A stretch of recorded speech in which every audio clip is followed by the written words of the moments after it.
mind what we have done. 10% we are holding on. Just hold on. I can feel it in my lungs, and I have no second thoughts. So don't think twice. I won't surrender.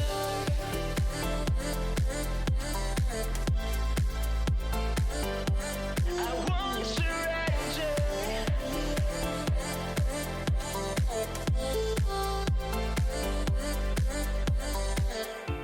Tonight we're falling.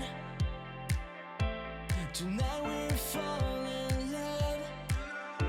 Tonight we'll make it. Tonight it's only love. Bueno, haver pogut firmar per mi un contracte ha sigut algo molt especial perquè bueno, és el que va fer el meu pare, va ser el primer espanyol en aconseguir-ho i ser el segon jo va ser també algo que ningú s'esperava y que es una sorpresa muy buena. Sí, bueno, al principio cuando empecé a jugar lo que quería era divertirme y hacer deporte y me empezó a gustar más y quería más y me puse como objetivo un contrato profesional. Estoy muy agradecido al club, tanto como a la federación, por escogerme para las selecciones y todo esto, porque me ha ayudado para los torneos y todo lo que he jugado.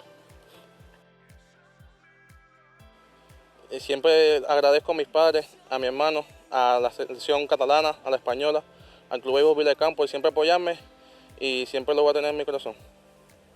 Totes les seleccions han sigut de molt bons companys, de molt bon equip, de famílies, i bueno, de poder conèixer llocs diferents, als nivells que hi ha fora d'aquí, ens ha ajudat molt a tots, crec. Bueno, ahora con esta nueva experiencia espero divertirme, disfrutar y dar lo máximo de mí. A mi hermano lo aconsejé mucho, le dije que tuviera mucha fe siempre, que él iba a conseguir también como mismo me dieron la oportunidad a mí y que siguiera trabajando siempre.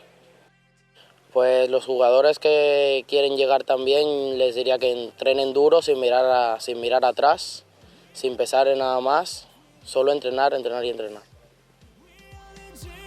Something great. We only do what we feel right. I won't surrender.